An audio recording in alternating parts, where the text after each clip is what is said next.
Un amendement qui vise à se conformer aux recommandations de l'Organisation mondiale de la santé. Alors, on a entendu tout à l'heure ce que disait le ministre de la Santé, mais pourtant, le lundi 16 mars, le directeur général de l'OMS s'était adressé à l'ensemble des nations dans des termes qui étaient extrêmement clairs, qui disaient « Nous avons un message simple à tous les pays, tester, tester, tester, tester les gens ». Puisqu'il nous semble important de généraliser ce dépistage, notamment parce que une personne contaminée aujourd'hui, même si elle est en confinement, continuera à aller faire ses courses alors qu'elle est contaminée, et qu'il nous semble extrêmement important de ne pas laisser des personnes en situation de ne pas savoir si elles sont, oui ou non, atteintes de ce coronavirus. Et aujourd'hui, nos capacités de dépistage sont extrêmement limitées et conduisent les soignants à restreindre de plus en plus les cas qu'ils testent à mesure que l'épidémie progresse. Pour être en accord avec ces recommandations de l'Organisation mondiale de la santé, nous proposons donc de financement ce dépistage massif en suspendant pour l'année 2020 un dispositif de réduction d'impôts pour les propriétaires bailleurs dont les effets sont très controversés, ce qui rapporterait 1 milliard d'euros pour programmer un achat massif de tests. Monsieur le rapporteur.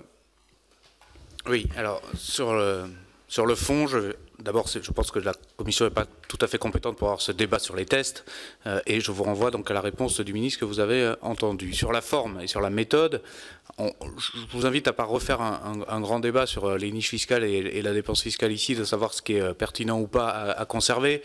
Vous voulez supprimer le dispositif Pinel, qui empêcherait quand même 160 000 personnes qui en bénéficient et qui donc les paupériserait aujourd'hui, sans même parler du décalage dans le temps que cela créerait si on adoptait votre amendement par rapport à une urgence que vous sollicitez maintenant. Donc il n'est pas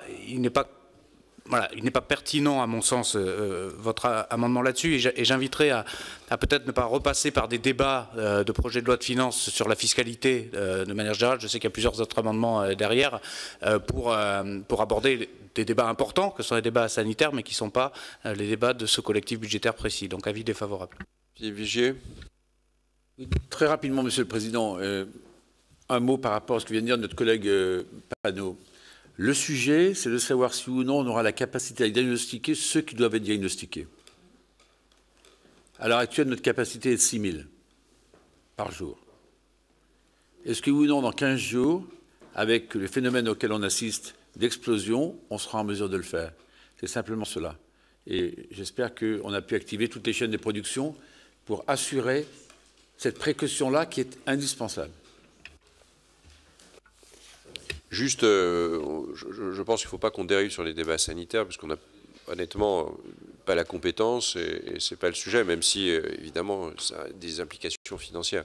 Sauf que là, d'ailleurs, l'exposé sommaire ne correspond pas à ce qui est écrit dans le texte, d'où d'ailleurs le fait que l'article 40 ne s'est pas appliqué. Donc, M. Mélenchon. Je voudrais bien comprendre la situation. On n'est pas dans un débat ordinaire, n'est-ce pas? La réponse est que nous prévoyons des mesures de fiscalité, que ça n'est pas dans l'urgence, ben, peut-être bien. Mais si on ne prévoit pas, alors comment finance-t-on ce qu'on veut faire? Nous allons avoir un texte qui va revenir, le texte qui va revenir du Sénat, et évidemment nous allons faire des propositions, il faut bien qu'elles soient gagées. C'est le moment de le faire. Et les recettes, si elles interviennent un peu plus tardivement, c'est un autre problème. C'est rien de remplir une trésorerie, c'est juste de la technique.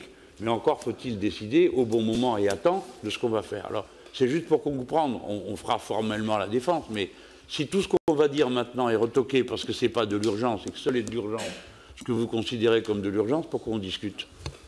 Monsieur le rapporteur. Pas tout à fait ça, Monsieur le Président Mélenchon. Le sujet, c'est comment vous le gagez en face. Il y a fond et forme à nouveau. Je pense qu'on ne doit pas, ici ce matin, ni en séance cet après-midi autour de ce texte, avoir le débat sanitaire, même si évidemment c'est imbriqué. Et je pense que la Commission n'est pas compétente pour cela, et je pense que le débat doit avoir lieu ailleurs qu'autour de ce collectif budgétaire. Première chose. Deuxième chose, je conteste formellement le fait de supprimer le dispositif Pinel. Donc voilà pourquoi c'est un avis défavorable. Votre amendement, c'est supprimer le Pinel.